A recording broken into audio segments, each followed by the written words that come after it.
We're talking about how to, make the most number of people aware of what to do, right? And what comes to my mind is really education, right? And that's part of what you do, right? You have this platform, right? And if you had an opportunity to talk to individual households, what are some of the things that they can do that will have a big impact on climate change? Okay. Honestly, because I cannot do it alone. Right. Yeah, I cannot do it alone. And that's the reason why we also partner with different organizations. For instance, the Philippine Association of Colleges and Universities, or PACU. Yes. And part of our partnership is, because I cannot travel all the time. Sure. So if I train them, we call it the training of trainers. If I train them, so they will be the ones to take care of their own community, their own provinces, or their own municipality. So you train them to do the assessment. Yes. And then focus programs based on the outcome of those assessments. Yes, absolutely correct. Because for every particular, for example, if we go, the problems in Luzon are totally different. In Visayas and in Mindanao. So you don't recommend solutions that are suitable for an urban center to a rural area. Yes, cannot be. Yes. Okay. Yeah. So it has to be site specific. I see. And like what I mentioned, we have to do it. We have to do it comprehensively. The assessment has to be done comprehensively. So it's not because this is what the mayor wants, this is what the governor wants. Right. No, it doesn't work that way. Now, is there room maybe to recommend to people now reviewing the education curriculum, the basic education curriculum in the Philippines? Is that something that should be part of the basic curriculum? Yes. And then what are some of the practical things that maybe you've seen elsewhere that can be done here in terms of designing basic education? Yes, we did that. If you recall, again, I'm going to go back to Yolanda. Sure. I was part of the team, the research team that made recommendations why there should be a change in the school calendar. It was actually my recommendation. Okay. That was during the time of... you mean changing it back to before or changing to what it is now? Now, to August, from June to August. Okay. Because we, remember, it's in 2013, thousands of people died, right? And part of our recommendation, it's a project, our project with Commission on Higher Education, or CHED. Okay. And as far as I remember, it was mentioned by the former chairman, Patricia Licuanen. Okay. So she didn't want the people, or the students who were affected or victims by Yolanda to graduate. Yeah. The reason why I graduated because I'm a victim of Yolanda. So she doesn't like that. So what she did, even though there are victims, we can do something about it. They have to work on it. Yeah. And that's the reason why we made modular programs or modules for them. I see. And part of the recommendation during that time was to change the calendar so they're not exposed to the typhoon season. Absolutely. But what's happening this year, or what happened this year, we had the El Nino, yes. We had a severe summer, and there's now people pushing back that, hey, maybe the old school calendar made sense because you want to spare the children now for extreme heat. Is that a valid argument? Or? Actually, they were probably they were not aware why there was a change before. Okay, so, they forgot that there was a Yolanda. Yeah, they forgot there was Yolanda. Yeah. And most of the tropical cyclones that entered PAR in the Philippine responsibility, the rainy season was during June. Yes, June, July. Yeah. So during the time, we provided the Commission on Higher Education the list, the science, number of tropical cyclones, which particular month, and that's the reason why we were able to convince them to move it to August. I see. Now we have the El Nino, but El Nino doesn't happen every year. Yeah. The rainy season happens every year. But the rainy season, it happens every year. Yeah. So maybe if we can sit down with them together, especially those people who want to change it again, then we can provide science why there was a change. Right. Why there was a shift from June to August. Rather than just reacting to current events. Absolutely. I want to bring into the conversation the diplomacy component because part of your job as an educator, you work with the Foreign Service Institute to train our career diplomats on science Yes. diplomacy. But tell us more about the diplomacy part of your work. Yes, yes. Every year I get invitation from the FSI. So yes, I'm one of their trainers. I'm one of their speakers, resource speakers for the science diplomacy. Specifically, there are some environmental diplomacy. So this is where I teach our cadets, Our career diplomats, the career diplomats, on how they're going to, how they're going to be aware about, environmental impact assessment. So I teach them EIA, the environmental impact assessment, the environmental management system, or the EMS. That also includes the climate diplomacy. So those are the subjects that I teach. Does it require a specialist, or is it something that diplomats should be generally aware of? Yes, right. they have. Because as you said, there are facilities that are devoted to Yeah. climate change mitigation. There are, of course, offices, global organizations that Yes. deal with this problem. Yeah. Do we need diplomats specializing in climate change issues, climate change relationship between states? Yes, they have to. Yeah, because, for example, in terms of negotiation, so how are we Okay. going to recommend a science-based policy if you're not aware about, if you're not aware about the science of climate change? I see. Especially in terms of negotiation. So people will tell you, these are the impacts and risks of climate change. But if you ask them, Okay. the knowledge, Right. how the knowledge about climate change, they can't even tell you what climate change is all about. So, Right. so we have seen this.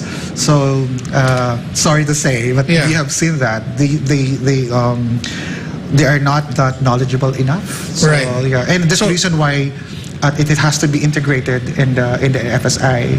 So and that's kind of training that. When you say you've seen that, would you say that there's opportunity lost, right? That was presented because we weren't as knowledgeable, I would say, or our diplomats were not as knowledgeable on the issues, that maybe we did not get as much, programs, resources as we could have. Is that something that had happened already? Or? Yeah, because they have good writers. Okay.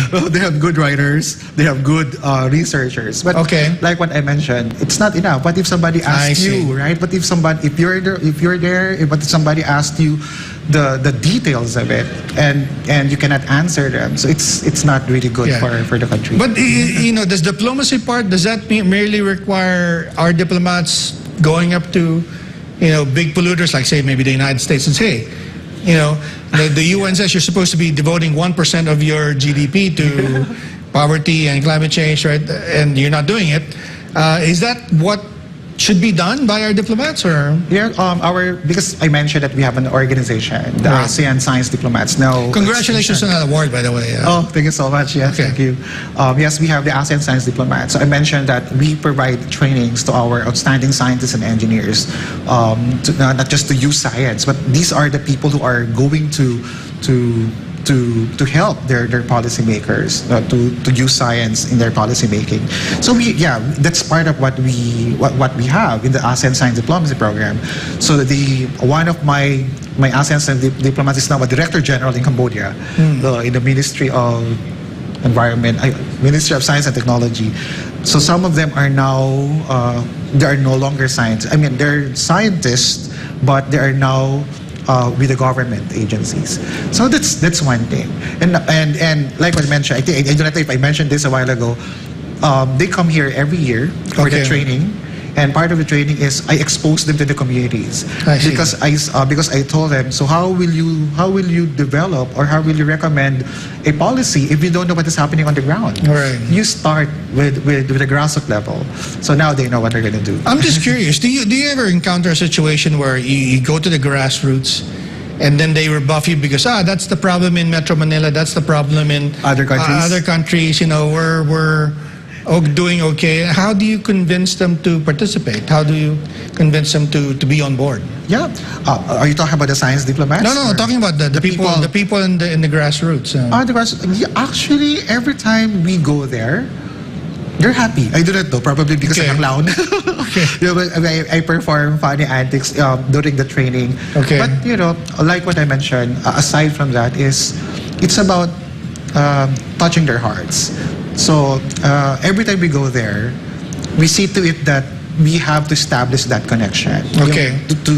Because they're To do the intervention. to do that the you need. intervention, because Yeah. we don't want to be like any other organization. Okay, you go there, you interview Or they people. sense like, oh, here are some Manila boys, they're telling us what to do. Yeah. Right? We don't want to be like that. Okay. And we don't want to be like that kind of organization. Okay. We see it that there is heart on it.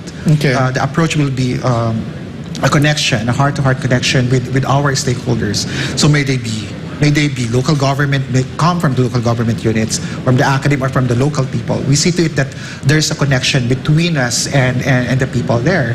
So it's a matter of empowering them what they need to do and how they're going to come up with their own solution. All right, because we don't, like what I mentioned, we don't travel there every day, but training them and telling them what needs to be done. Yeah, it is a spark. It's Right.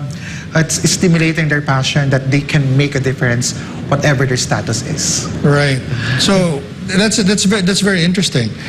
Is there something else that maybe people who are also concerned about climate change that can, what can they learn from your work that maybe they can replicate? What's the easiest thing to do if they're also interested in doing something similar to what you're doing? I always tell them, so every time I give talks, I always tell them that, you don't have to be like me. You don't have to be a scientist. You don't have to be a lawyer. You give me an ordinary citizen who's concerned? Yes, even the ordinary citizen. You just have to create a spark. Okay. Right? A spark with them. So just, and probably because that's the thing that we do, to touch their hearts, to transform their lives in a way that they will be able to understand, this is what is happening to us, and we'll be the ones to discover how we're going to do it.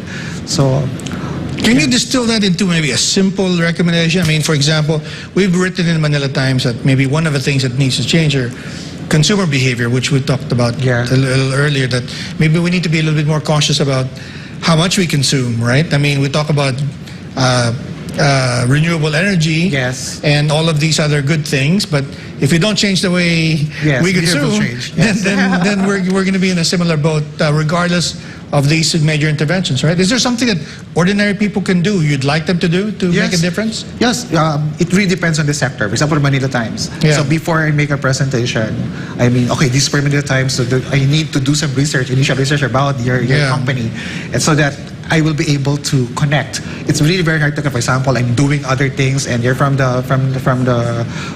this industry. It's hard, all right? If I tell you the things that you should do.